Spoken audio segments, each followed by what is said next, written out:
స్వాగతం సుస్వాగతం డిఆర్టీఎస్పిఆర్ షోకు. నేను doctor Thangella Sivaprasad Reddy alias doctor TSPR.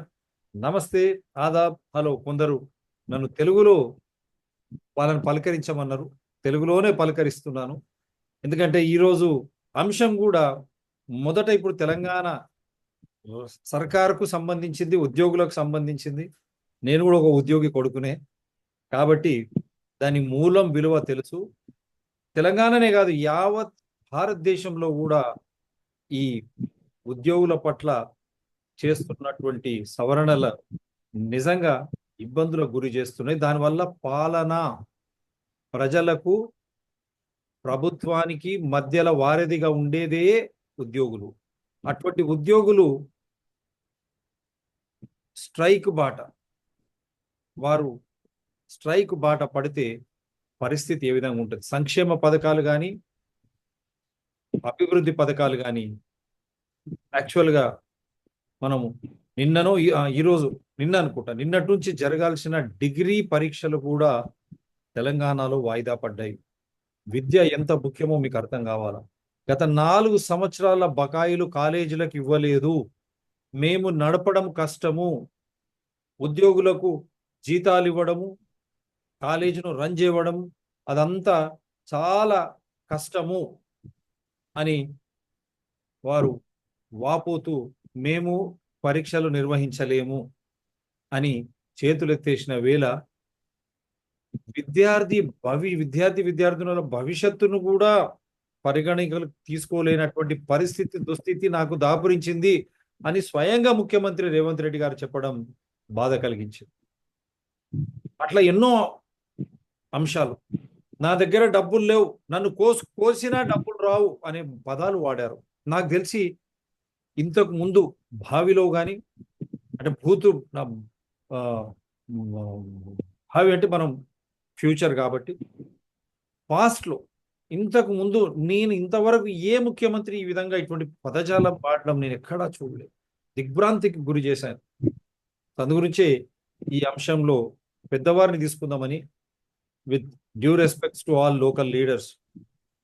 ఎందుకంటే వారు కృష్ణమోహన్ గారు అని, వారు ఇప్పుడు chairman all India federation of gazetted officers ఆర్గనైజేషన్స్తో పాటు తెలంగాణ కూడా pensioners and retired pensioners association కూడా వారు సెక్రటరీగా ఉన్నారు. ఎందుకంటే మేము సమతూలంగా మాట్లాడతాం, మనకి ఎవరు శత్రువులు కాదు. నేను మోహన్ గారు ఎప్పుడు మేము డిస్కస్ చేసినా, ప్రభుత్వాలు మనం ఎన్నుకున్నప్పుడు వారు బాధ్యత ఎరిగి తర్వాత వాళ్ళు ఏదైతే వాగ్దానాలు చేస్తారో ఆ వాగ్దానాలు మన ఉన్న డబ్బుతో ముడిపడి ఉండాలని చెప్తా ఉంటారు. వారు లేనిపోని వాగ్దానాలు మీరు చేసి మమ్మల్ని ఇబ్బందికి గురి చేసి మమ్మల్ని బలిపశువులను చేయడం ప్రజల ముందర ఎంతవరకు సబబని కృష్ణమోహన్ గారు ప్రశ్నిస్తున్న వేళ, అందరూ ఉద్యోగులు ప్రశ్నిస్తున్న వేళ, చాలా మంది రిటైర్డ్ పెన్షనర్స్ కు డిఏలు రాని వేళ, ఇప్పుడు పనిచేస్తున్నటువంటి ఉద్యోగులకు కూడా డిఏలు పెంచకుండా ఇంకా తాత్సారం చేస్తే ఆ డిఏలు ప్లస్ రిటైర్మెంట్ బెనిఫిట్స్ రానటువంటి పెన్షనర్స్ వారిది కలిపితే డబ్బు ఎంత ఇవ్వాల? వరకు లక్షల కోట్లు ఇవ్వాల, వారికి 1000 కోట్లైనా అనుకోండి. పోనీ డబ్బు ఎందుకు ఇవ్వలేని పరిస్థితుల్లో తెలంగాణ ప్రభుత్వం ఈరోజు ఉంది. ఎందుకంటే రామకృష్ణారావు ఫైనాన్స్ సెక్రటరీ, ఈరోజు చీఫ్ సెక్రటరీ, మళ్ళా ఆయననే కాంగ్రెస్ ప్రభుత్వం చీఫ్ సెక్రటరీగా తీసుకురావడం నాకైతే తెలియదు. మరి ప్రభుత్వాలు మారినారు, ఎందుకంటే ఆ ప్రభుత్వం ప్రజాహితంలో లేదు, ప్రజాస్వామ్యానికి విరుద్ధం, అవినీతి ప్రభుత్వం. ఆ అధికారులంతా కూడా ఆ పాలకులకు తొత్తులై మమ్మల్ని వేధించారా నాయన అని చెప్పి ఓట్లు గుద్ది కాంగ్రెస్ని ఇస్తే, అదే అధికార గణాన్ని వీళ్ళు తీసుకొని ముందుకు పోవడం రాహుల్ గాంధీ, మీనాక్షి వారే చెప్పాలి. మరి ముఖ్యమంత్రి, ఈ కాంగ్రెస్ టీం చెప్పాలి. సార్, ముందు మాటగా మీరు చెప్పిన తర్వాత కొన్ని ఆయన మాట్లాడినవి చూపిస్తాను. బాధాకరం. నేను కూడా ఒక ఎంప్లాయీ కొడుకునే. డిఏలు ఎందుకు? విపరీతంగా ధరలు పెరిగినప్పుడు వ్యాపారులకు లాభాలు, మిగతా వాళ్ళందరికీ లాభాలు. అక్కడ కేవలం రైతులు, ఉద్యోగులు మళ్ళీ కొనబోతే మనలాంటి ఉద్యోగుల కుటుంబాలు చితకనబడ్డం ఎంతవరకు కరెక్ట్ అంటారు? ఈరోజు మన తెలంగాణలోని రాష్ట్ర ప్రభుత్వ ఉద్యోగులు, టీచర్లు, గెజిటెడ్ ఆఫీసర్లు, వర్కర్స్, పెన్షనర్స్కి రాష్ట్ర ప్రభుత్వం 5 డిఏలు ఇవ్వాల్సి ఉంది, పెండింగ్ లో ఉన్నాయి. రేపు జూలై వస్తే 6వ డిఏ కూడా వస్తుంది. అసలు ఈ కరువు పత్యం క్యాలిక్యులేషన్ లోనే చాలా ఫ్రాడ్ జరుగుతూ ఉంది. అది మొత్తం మళ్ళా వేరే సబ్జెక్ట్ కాబట్టి నేను దాంట్లోకి వెళ్ళటం లేదు. ఈరోజు ఈ ఈ ఫ్రాడ్యులెంట్ కన్స్యూమర్ ప్రైస్ ఇండెక్స్ ప్రకారం క్యాలిక్యులేషన్ అయినటువంటి ఈ డిఎన్ఎస్ ఎలిమెంట్స్ అన్న కనీసం ఇవ్వాల్సినటువంటి ప్రభుత్వం దేశంలో ఎక్కడా ఇన్ని డిఏ ఇన్స్టాల్మెంట్లు పెండింగ్లు ఎక్కడా లేవు. అట్లాగే ఈ ప్రభుత్వం కాంగ్రెస్ పార్టీ తన ఎన్నికల మేనిఫెస్టోలోనే చాలా విషయాలు ప్రస్తావించింది.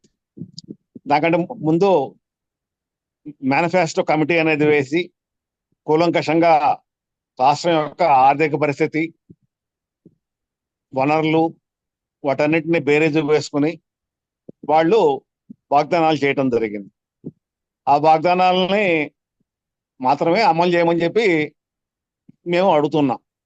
అది ఏ సెక్షన్ ప్రజలైనా సరే వాళ్ళ కోసం అని చెప్పేసి ప్రభుత్వం ఏదైతే హామీలు ఇచ్చిందో ఆ హామీలు నెరవేర్చమని చెప్పి అడగడం జరుగుతూ ఉంది.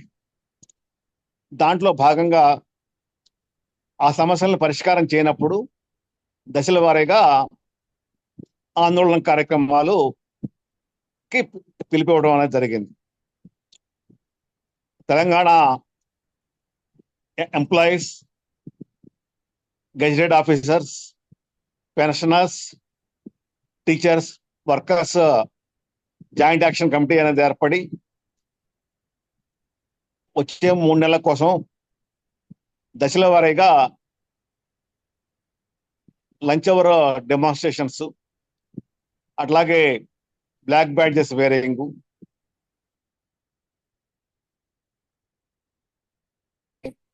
పిలిపి ఇవ్వడం అనేది జరిగింది. దీన్ని ఏదో ప్రభుత్వం మీద సమరం అని చెప్పేసి ఒక పత్రికలో వచ్చిన దాన్ని పట్టుకొని ముఖ్యమంత్రి గారు పూర్తిగా వక్రీకరిస్తూ ఉద్యోగుల పట్ల అనవసరమైనటువంటి వ్యాఖ్యలు చేయటం చాలా విచారకరం. ప్రభుత్వ ఉద్యోగులు ఎవరో కూడా తమకి బోనసులు కావాలనో లేకపోతే ఇంకేదో గొంతెమ్మ కోరికలో వాళ్ళు ఏమీ కోరట్లేదు. వాళ్ళు కొత్తగా పెట్టినటువంటి డిమాండ్స్ ఏమీ లేవు. గత సంవత్సరం అక్టోబర్ 24వ తారీఖు నాడు ముఖ్యమంత్రి తోటి జేఏసీ జరిగినటువంటి మీటింగ్ లో సబ్మిట్ చేసినటువంటి మెమోరాండంలో ఏవైతే డిమాండ్స్ 57 డిమాండ్స్ ఉన్నాయో దాంట్లో 45 డిమాండ్లు అవన్నీ ఆర్థికేతర డిమాండ్లు, అంటే ప్రభుత్వానికి ఖర్చు కానటువంటి చాలా తక్కువ ఖర్చుతోటి నెరవేర్చగలిగినటువంటి డిమాండ్. దాని మీద ముఖ్యమంత్రి మల్లు భట్టి విక్రమార్క గారి అధ్యక్షతన మంత్రివర్గ సబ్ కమిటీని ఏర్పాటు చేస్తామని చెప్పి వాళ్ళతోటి చర్చించి సమస్యల్ని పరిష్కారం చేసుకోమని చెప్పి ఆర్థికేతర డిమాండ్లని గత ఫైనాన్షియల్ ఇయర్ లోనే పరిష్కారం చేస్తామని చెప్పి ఆర్థిక పరమైనటువంటి డిమాండ్లని మార్చి 2025 తర్వాత పరిష్కారం చేస్తామని చెప్పేసి ఆయన వాగ్దానం చేయడం అనేది జరిగింది. కానీ ఇంతవరకు ఆ సబ్ కమిటీ మీటింగ్ ఇంతవరకు కాలేదు. అట్లాగే ఆ మీటింగ్ తర్వాత అక్టోబర్లో మీటింగ్ తర్వాత కేవలం 1 డిఏ ఇన్స్టాల్మెంట్ మాత్రమే రిలీజ్ అవటం అనేది జరిగింది. మిగిలిన ఏవి మళ్ళీ జనవరిలో కొత్త డిఏ అనేది యాడ్ అయింది. అదే 5 డిఏ ఇన్స్టాల్మెంట్లు పెండింగ్ అనేది అదే విధంగా కొనసాగుతూ ఉన్నటువంటి పరిస్థితి. గత సంవత్సరం మళ్ళీ ఒక్కొక్కసారి చూపించేసి వస్తాను మీ దగ్గరికి. మనం కూలంకషంగా ఈ కొన్ని మనం చూయించుకొని మనం ముందుకెళ్దాం. మొదలు రామకృష్ణారావు గారు మళ్ళీ చీఫ్ సెక్రటరీ అయినారు, వారికి శుభాకాంక్షలు. అయ్యా మరి అప్పుడు బీఆర్ఎస్ ప్రభుత్వంలో మీరు ఫైనాన్స్ సెక్రటరీ, మళ్ళీ ఈ కాంగ్రెస్ ప్రభుత్వంలో 2 సంవత్సరాలు కూడా మీరు ఫైనాన్స్ సెక్రటరీ ఉన్నారు. మీరు ఏం మాయ చేస్తారో కానీ పాలకులు మిమ్మల్నే కోరుకుంటున్నారు. అక్కడ కాళేశ్వరం అవినీతి, పాలమూరు రంగారెడ్డి లిఫ్ట్ ఇరిగేషన్ అవినీతి, పొద్దున్న లేస్తే అవినీతి పరంగా ఎక్కడ చూసిన అవినీతి ఉంటుంది. మరి ఇటువంటి అవినీతి నేపథ్యంలో కూడా మళ్ళా రామకృష్ణారావు గారినే చీఫ్ సెక్రటరీగా వీరు ఎన్నుకోవడం, మరి దాని వెనకాల ఆ లోగొట్టు కేవలం పెరమాలకే ఎరక అంటారు.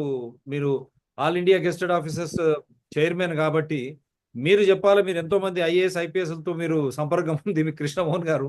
మరి అదే రామకృష్ణారావు గారిని మళ్ళీ ఈరోజు చీఫ్ సెక్రటరీగా ఎన్నుకోవడం, ఆ రామకృష్ణారావు గారు ఫైనాన్స్ సెక్రటరీ ఉన్నప్పుడే ఉద్యోగులకు కొందరికి మొదటి తారీఖు ఉద్యోగ జీతాలు వచ్చేటివి, కొందరికి 10వ తారీఖు, మళ్ళీ కొందరికి ఇంకోటికి రైతు భరోసా కూడా అదే విధంగా ఇంచుమించు వేసేది వారు.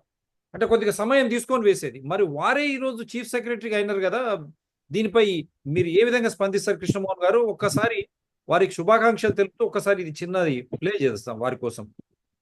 కీలక నిర్ణయం తీసుకుంది. తెలంగాణ ప్రభుత్వం నూతన ప్రధాన కార్యదర్శిగా సీనియర్ ఐఏఎస్ అధికారి కె రామకృష్ణారావును నియమించింది. ప్రస్తుత సిఎస్ శాంతి కుమారి ఈ నెల 30న పదవి విరమణ చేరున్న నేపథ్యంలో తాజాగా ప్రభుత్వం ఈ నిర్ణయం తీసుకుంది. ప్రస్తుతం రామకృష్ణారావు ఆర్థిక శాఖ ప్రత్యేక ముఖ్య కార్యదర్శిగా బాధ్యతలు నిర్వర్తిస్తున్నారు. ఈయన 2014 నుంచి ఆర్థిక శాఖ బాధ్యతలను నిర్వహిస్తున్నారు. ఆర్థిక పరమైన నిర్ణయాలు తీసుకోవటం, కేంద్రం నుంచి నిధులు రాబట్టడంలో కీలకంగా వ్యవహరించారు. ఈ నేపథ్యంలో ప్రస్తుతం రాష్ట్ర ఆర్థిక పరిస్థితులు, ఇతర అవసరాల దృష్ట్యా ఆయన్ను సీఎస్ గా నియమిస్తూ ప్రభుత్వం ఉత్తర్వులు జారీ చేసింది. మరోవైపు రాష్ట్రంలో భారీగా ఐఏఎస్ అధికారులను ప్రభుత్వం బదిలీ చేసింది. Good governance vice chairman Shashank Goyal, industry investment cell సీఈఓగా జయేష్ రంజన్, పరిశ్రమలు వాణిజ్యం ప్రత్యేక ముఖ్య కార్యదర్శిగా Sanjay Kumar, finance commission member సెక్రటరీగా స్మితా సబర్వాల్, కార్మిక శాఖ ప్రిన్సిపల్ సెక్రటరీగా దానకిషోర్, పట్టణాభివృద్ధి శాఖ ముఖ్య కార్యదర్శిగా టీకే శ్రీదేవిని నియమించింది. సార్ ఇక్కడ ఒక చిన్న మాట, ఇప్పుడు ఆయన మీరు సంవిధులు కావద్దని ఈ విధంగా మాట్లాడారు. ఇప్పుడు వీరే ఫైనాన్స్ సెక్రటరీ ఈరోజు చీఫ్ సెక్రటరీగా అయినారు. అప్పుడు కూడా ఫిట్మెంట్లని ఫిట్మెంట్లు కూడా కేసీఆర్ పీరియడ్లో ఈయన ఫైనాన్స్ సెక్రటరీ ఉన్నప్పుడు ఉద్యోగులకు రాలేదు. మరి అటువంటి వారే ఈరోజు చీఫ్ సెక్రటరీగా తీసుకురావడం వల్ల ఈ తెలంగాణ రేవంత్ రెడ్డి కాంగ్రెస్ ప్రభుత్వం ఏం సంకేతం ఉద్యోగులకు పంపిస్తుంది? ముందుగా నూతనంగా పదవి బాధ్యతలు చీఫ్ సెక్రటరీగా పదవి బాధ్యతలు స్వీకరించినటువంటి రామకృష్ణారావు గారికి అభినందనలు తెలియజేస్తున్నాను. కానీ అదే టైంలో మనం గుర్తుపెట్టుకోవాల్సింది ఏంటంటే, ఇప్పుడు ఇంతవరకు చీఫ్ సెక్రటరీగా ఉన్నటువంటి శాంతకుమారి గారికి ఆవిడికి రావాల్సినటువంటి బెనిఫిట్స్ విషయంలో కేంద్ర ప్రభుత్వం మొన్న సిసిఎస్ పెన్షన్ రూల్స్ ని అమెండ్ చేసి ఫైనాన్స్ యాక్ట్ 2025లో భాగంగా మార్చి 29వ తారీఖు నాడు ఏదైతే గెజెట్ నోటిఫికేషన్ ఇష్యూ చేసిందో దాని ప్రకారం ఆవిడకి కానీ మిగిలిన కేంద్ర ప్రభుత్వ ఆఫీసర్లు, ఉద్యోగులు అందరికీ రిటైర్ అయ్యేటప్పుడు ఎంత పెన్షన్ ఉంటుందో ఇంకా లైఫ్ లాంగ్ అంతే పెన్షన్ ఉంటుంది అని చెప్పేసి కేంద్ర ప్రభుత్వం ఈ validation of CCS pension rules అని చెప్పి దాన్ని ఫైనాన్స్ యాక్ట్ 2025లో పెట్టి దొడ్డిదారిన పార్లమెంట్లో ఆమోదించి దాన్ని గెజెట్ నోటిఫికేషన్ అనేది ఇష్యూ చేయడం అనేది జరిగింది. ఆ విధంగా ఐఏఎస్, ఐపీఎస్, అట్లాగే ఇండియన్ ఫారెస్ట్ సర్వీస్ ఇటువంటి మొత్తం అందరు ఆఫీసర్లతో కూడా చాలా అన్యాయం అనేది జరుగుతూ ఉంది. అట్లాగే తమ జూనియర్ కంటే తమకి తక్కువ పెన్షన్ వస్తుంది అని చెప్పేసి గత 10 ఏళ్లుగా లీగల్ గా ఫైట్ చేసి కోర్టు జడ్జిమెంట్లు సాధించుకున్నటువంటి ఆఫీసర్లకి సుప్రీంకోర్టు ఇచ్చినటువంటి తీర్పుని అమలు కాకుండా చేస్తూ దాన్ని ఆ S30 పెన్షనర్స్ కేసులో వాళ్ళకి S28, S29 గ్రేడ్స్ లో రిటైర్ అయినటువంటి వాళ్ళకంటే S30లో రిటైర్ అయిన వాళ్ళకి తక్కువ పెన్షన్ వస్తుందని చెప్పేసి ఇది సహజ న్యాయ సూత్రాలకి విరుద్ధం అని చెప్పేసి రూల్ ఆర్టికల్ 14 కి విరుద్ధం అని చెప్పేసి సుప్రీంకోర్టుతో సహా ఎన్నో హైకోర్టులో జడ్జిమెంట్లు ఇస్తే వాటిని అమలు చేయకపోతే మళ్ళా కంటెంప్ట్ ఆఫ్ కోర్టు ఆర్డర్స్ కూడా కోర్టులు జారీ చేస్తే వాటిని అమలు జరపాల్సింది పోయి ప్రభుత్వం దొడ్డిదారిన 1972 జూన్ 1వ తారీఖు నుంచి ఈ పెన్షన్ రూల్స్ ని బ్యాక్ డేట్ నుంచి అమలు జరిపి ఆ విధంగా ఇంతకాలంగా ఉద్యోగులు, ఆఫీసర్లు, కార్మికులకి, పెన్షనర్లకి అనుకూలంగా ఏవైతే తీర్పులు వచ్చినాయో ఆ తీర్పులన్నింటినీ నిర్వీర్యం చేస్తూ ఈ ఆర్డర్స్ అనేది ఈ గెజెట్ నోటిఫికేషన్ అనేది ఇష్యూ చేయడం జరిగింది.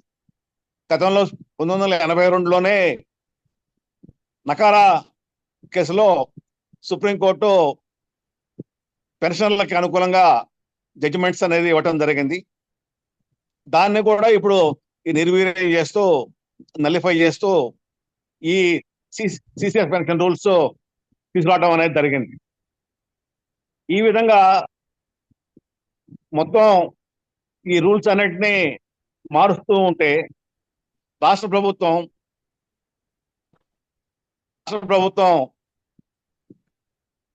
కనీసం రామకృష్ణారావు గారు కానీ ఇక్కడ అట్లాగే ఈ మిగిలినటువంటి వాళ్ళు కానీ వీడియో పోయింది సార్. ఒక్క నిమిషం. రాజకీయ ఉచ్చులో ఉద్యోగులు సమిధలు కావద్దు. ఇది సార్ చెప్పండి.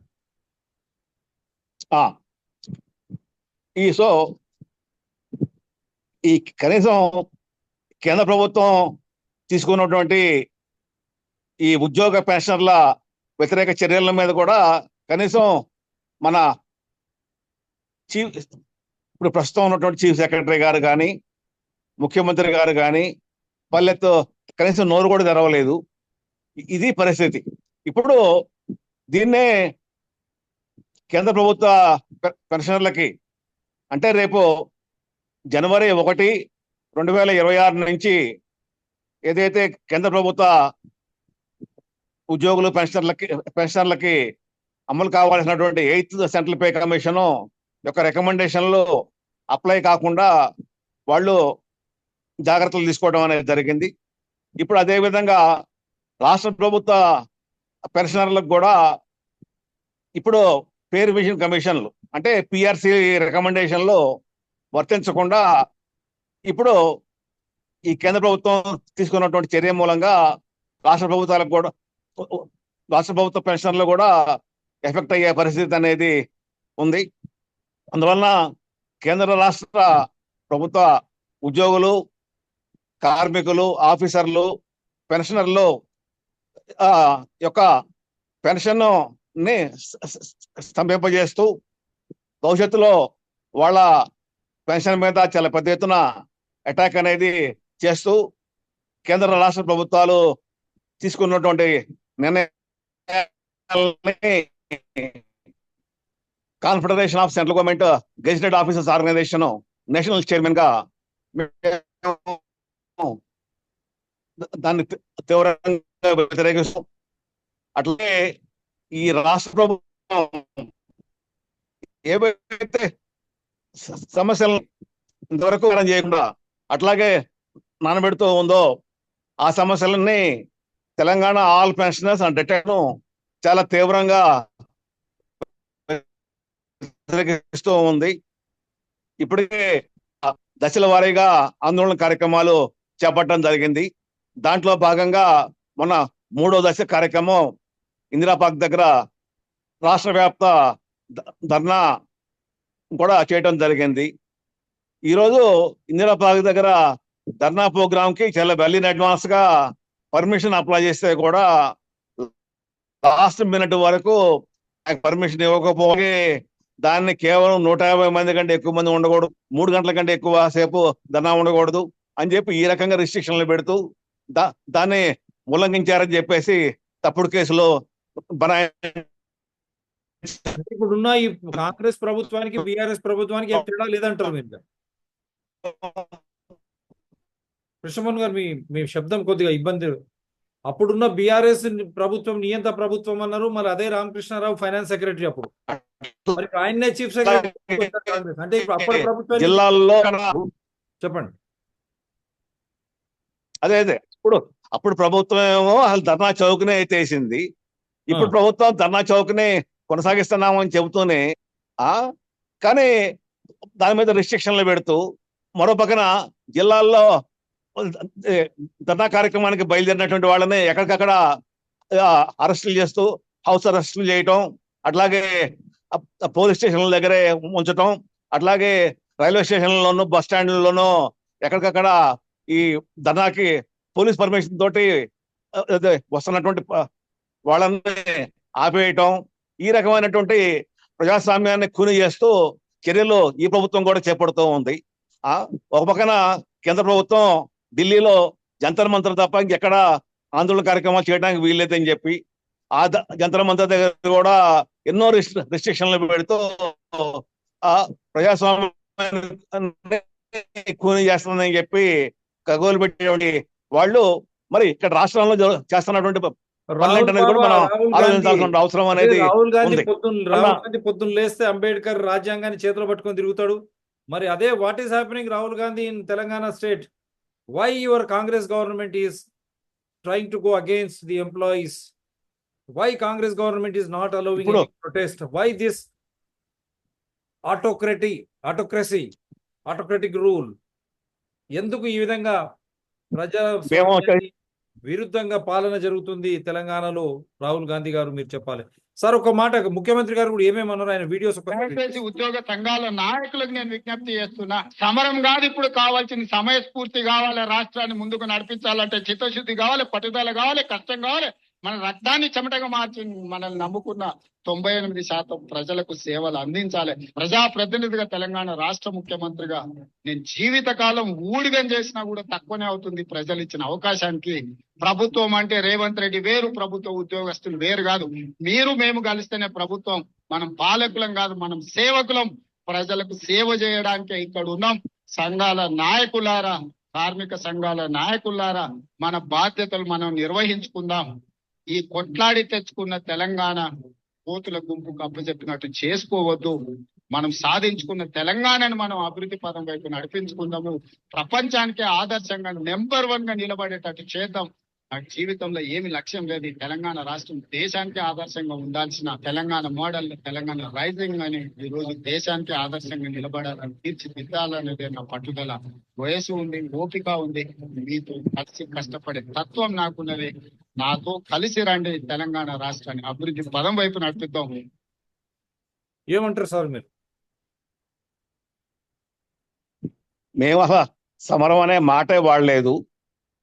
ఎంతో కాలం ఓపిక బట్టి 2023 నుంచి ఈ ప్రభుత్వం వచ్చిన దగ్గర నుంచి ఓపిక బట్టి అప్పటి నుంచి దశల వారీగా చర్చలు జరిపి ఆ చర్చల్లో సమస్యల పరిష్కారం కాకపోవడం మూలంగా కనీసం GPF లో దాచుకున్నటువంటి డబ్బులను కూడా తీసుకోవడం కోసం, దాని మీద లోన్ తీసుకోవడం కోసం కానీ, లేకపోతే విత్డ్రా చేసుకోవడం కోసం కానీ పర్మిషన్ కూడా ఇవ్వనటువంటి పరిస్థితి. రిటైర్ అయినటువంటి వాళ్ళ రిటైర్మెంట్ బెనిఫిట్స్ 14 నెలలు 16 నెలలు అయినా కూడా ఆ రిటైర్మెంట్ బెనిఫిట్స్ అనేది ఇవ్వకపోవటం జరుగుతూ ఉంది.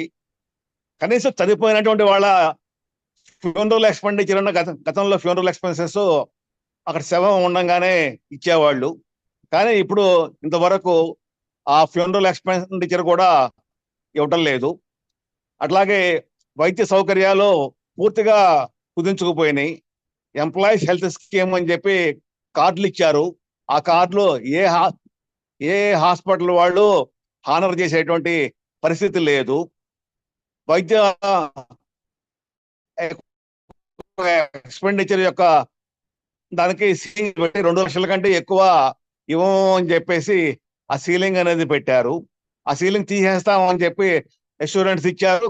కానీ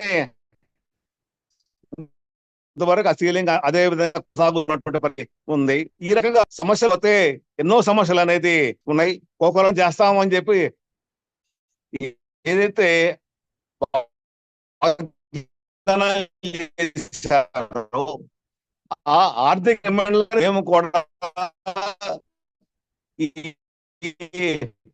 కేంద్ర రాష్ట్ర సంబంధాలు మెరుగుపడాలని చెప్పి, రాష్ట్ర ప్రభుత్వాలకి మరింత నిధులు రావాలని చెప్పి, జిఎస్టిలో రాష్ట్ర ప్రభుత్వాలకి వాటా రావాలని చెప్పి, అట్లాగే కేంద్ర ప్రభుత్వం సెస్సుల రూపంలో వసూలు చేయడం కాకుండా పన్నుల రూపంలో వసూలు చేసి, ఆ పన్నుల రూపంలో వసూలు చేసిన దాంట్లో న్యాయంగా రాష్ట్రాలకు రావాల్సినటువంటి రాష్ట్ర ప్రభుత్వాలకి ఇవ్వాలని చెప్పి మేము కూడా కోరుతూ ఉన్నాం.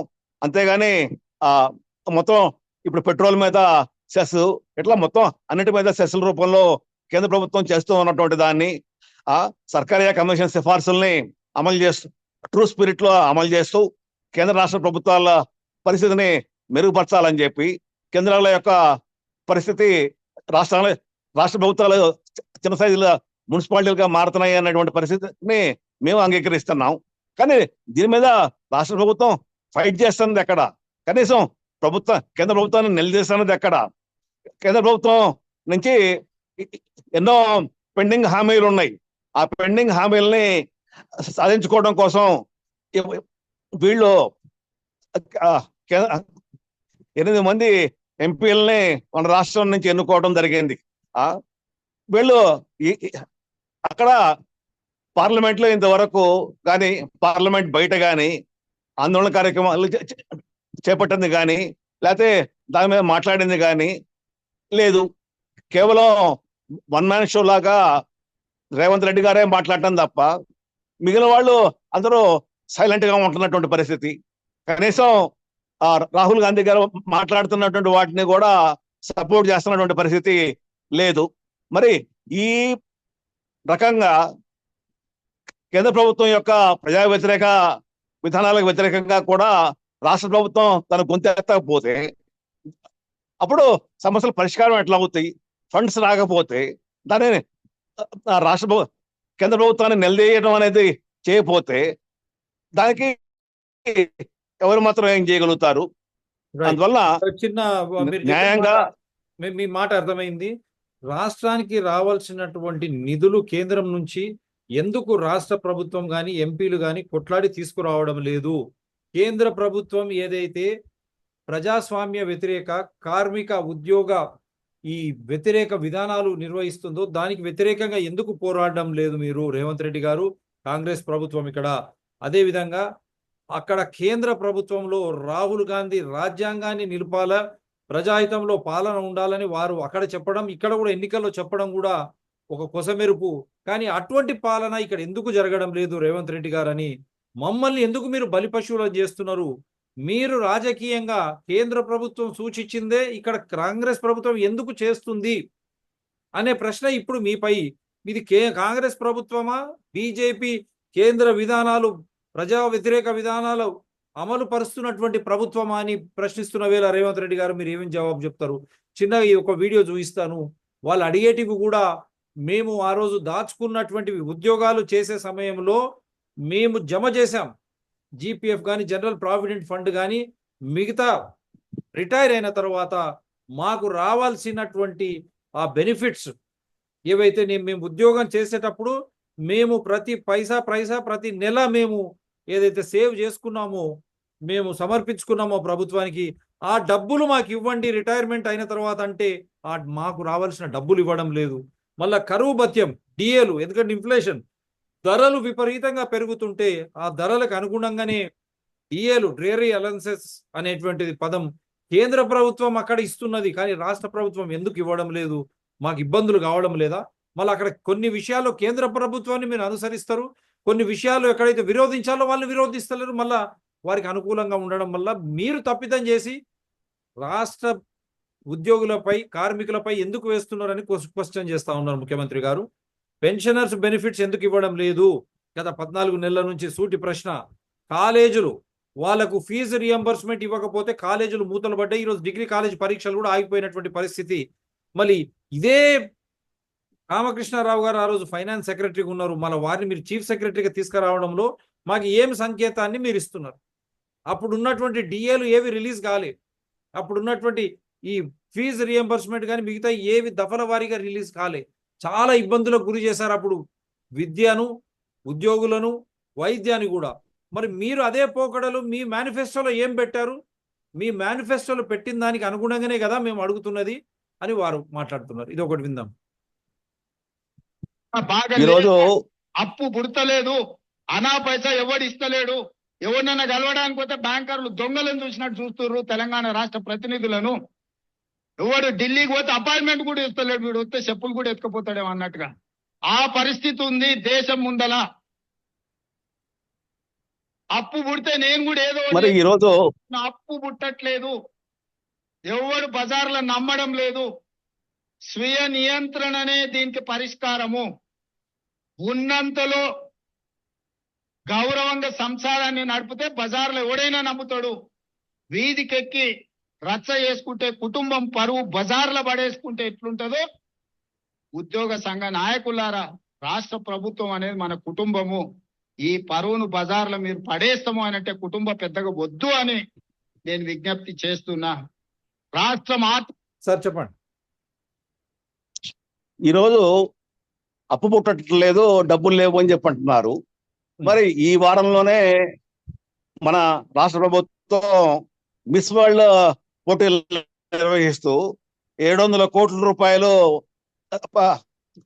పైన ఖర్చు పెడుతూ చేస్తూ ఉంది. ఇటువంటి మిస్ వరల్డ్ పోటీలు పెడతామని చెప్పి వాళ్ళు తమ ఎన్నికల మేనిఫెస్టోలో చెప్పారా? లేకపోతే ఇప్పుడు దీన్ని కాంగ్రెస్ పెద్దలు రాహుల్ గాంధీ గారు కానీ, లేకపోతే ఖర్గే గారు కానీ, ఇంకోళ్ళు కానీ ఇటువంటి మిస్ వరల్డ్ పోటీలు పెట్టమని చెప్పి చెప్పారా? ఇట్లా మహిళల్ని, యువతుల్ని అంగాంగ ప్రదర్శనలు చేస్తూ తమ సౌందర్య ఉత్పత్తులు అమ్ముకోవడం కోసం అని చెప్పి గుర్తు పెట్టుబడిదారులు చేస్తున్నటువంటి వాటిని ఇక్కడ ప్రభుత్వం ఎందుకు ప్రోత్సహించాల్సినటువంటి అవసరం ఉంది? అందువల్ల వీటిలో ఎవరన్నా తెలంగాణ మహిళలు పాల్గొగలిగే పరిస్థితి ఉందా ఇటువంటి అందాల పోటీల్లో? మరి అటువంటిప్పుడు ఎందుకు ఈ అందాల పోటీలు ఇటువంటి వాటిని ప్రభుత్వం ప్రోత్సహిస్తూ ఇదొక మాట, ఇది కూడా ఒక మాట. రాష్ట్ర ప్రభుత్వం యొక్క డబ్బులు ఖర్చు పెడుతూ చేస్తూ ఉంది. ముఖ్యమంత్రి గారు ఇంకొక మాట కూడా ఎక్కువ ఆదాయం లేదు. ఏం చేస్తారు ఆయన? చెప్పురు ఉద్యోగ సంఘాల నాయకులను అడుగుతున్నా, ఏం చేస్తారు? నన్ను కోసుకుంటే తింటారా, వండుకొని తింటారా, ఏం చేస్తారు? లేదు, ఉన్నదే 18,500 కోట్లు. ఎట్లా వంచుదామో చెప్పండి. ఏది ఆపమంటారో చెప్పండి. వృద్ధాప్య పెన్షన్లు ఆపమంటారా?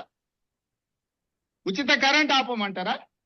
షాదీ ముబారక్ ఆపమంటారా? ఏ ఆపమంటారో చెప్పండి. ఏది ఆపుతారో ప్రజలకు చెప్పండి. అయ్యా మీది ఆపేసి మేము బోనసులు తీసుకుంటాం, మేము జీతాలు పెంచుకుంటాం, మేము అన్ని మేము దినంగా మిగిలితేనే మీకు ఇస్తాం రైతు ప్రజలకు చెప్తా అంటే చెప్పండి. బహిరంగ సభ ఏర్పాటు చేద్దాం, 10 లక్షల మందిని చేస్తాం. ఉద్యోగ సంఘాల నాయకులు మాట్లాడండి, మేము ఈ చిట్టి ఇచ్చిన ముఖ్యమంత్రికి దీని ప్రకారం పరిపాలన జరుగుతుంది అనేది ఇదొక మార్గం. నన్ను కోసినా కూడా 18,500 కోట్ల రూపాయల కంటే ఎక్కువ ఆదాయం. ఇక్కడ సూటిగా ముఖ్యమంత్రి గారికి I'm questioning Rahul Gandhi and Congress government. He says the state, Telangana state is economically very poor. It has become very backward during KCR rule, BRS rule. Now even if I'm visiting Delhi, there is no one to give us any loan. But how is that the same finance secretary, Mr. Ramakrishna Rao, has been made as the chief secretary of Telangana?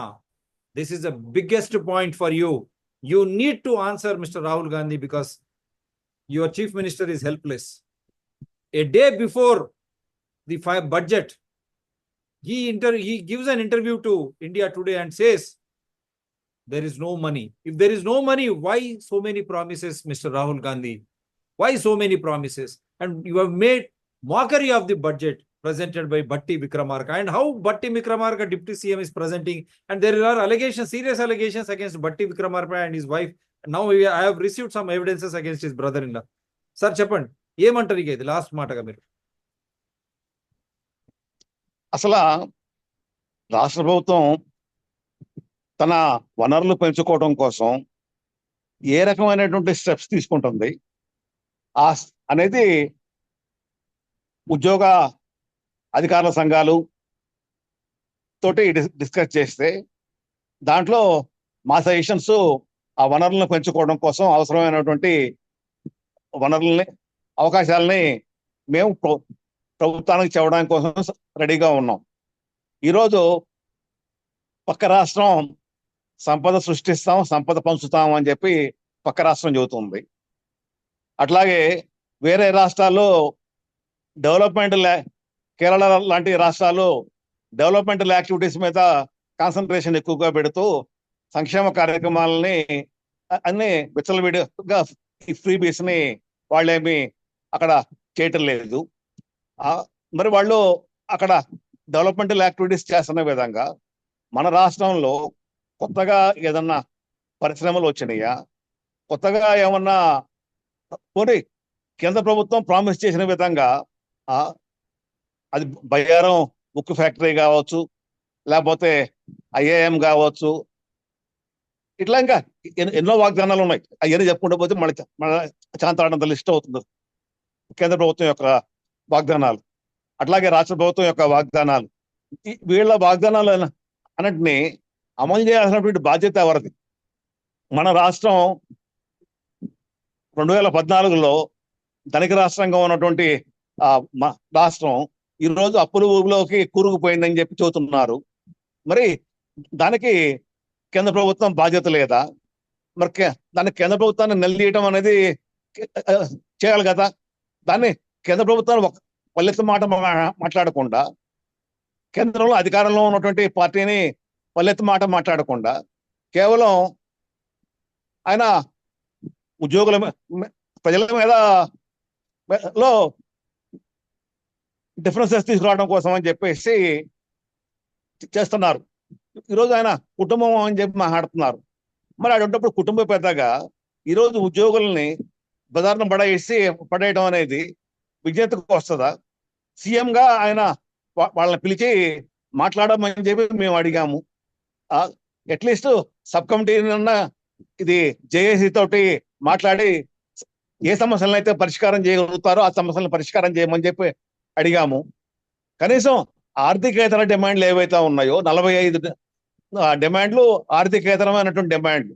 ఆ డిమాండ్లకి డబ్బులు అవసరం లేదు, లేదా తక్కువ డబ్బులతోటి ఆ సమస్యలు పరిష్కారం అవుతాయి. కనీసం ఆ సమస్యలు కూడా పరిష్కారం ఎందుకు చేయట్లేదు ప్రభుత్వం? దానికన్నా సమాధానం చెప్పాలి కదా. ఇప్పుడు పే రివిజన్ కమిషన్ జూలై 2023 నుంచి రావాల్సి ఉంది. అది ఇంప్లిమెంటేషన్ చేస్తే కొంత ఫైనాన్షియల్ బర్డెన్ రావచ్చు. అటువంటి కొన్ని ఫైనాన్షియల్ డిమాండ్స్ ఉన్నాయి. లాస్ట్ మాటకి ఏం చెప్పదలుచుకున్నారు? సమయం అయిపోయింది. ప్రభుత్వం తన ఈ పిఆర్సీ గురించి కూడా ప్రభుత్వం తన ఎన్నికల మేనిఫెస్టోలో పెట్టింది. అట్లాగే ఈ డిమాండ్స్ లో ఉన్నటువంటి అన్ని కూడా తన ఎన్నికల వాగ్దానాలే. అందువలన ఎన్నికల వాగ్దానాలని ప్రభుత్వం అది ఏ సెక్షన్ ఆఫ్ పీపుల్కి అయినా సరే ఆ ఎన్నికల వాగ్దానాలను నెరవేర్చాలి. వెంటనే సబ్ కమిటీ జేఏసీ తోటి చర్చలు జరిపి సమస్యల్ని పరిష్కారం చేయడం అనేది చేయాలి.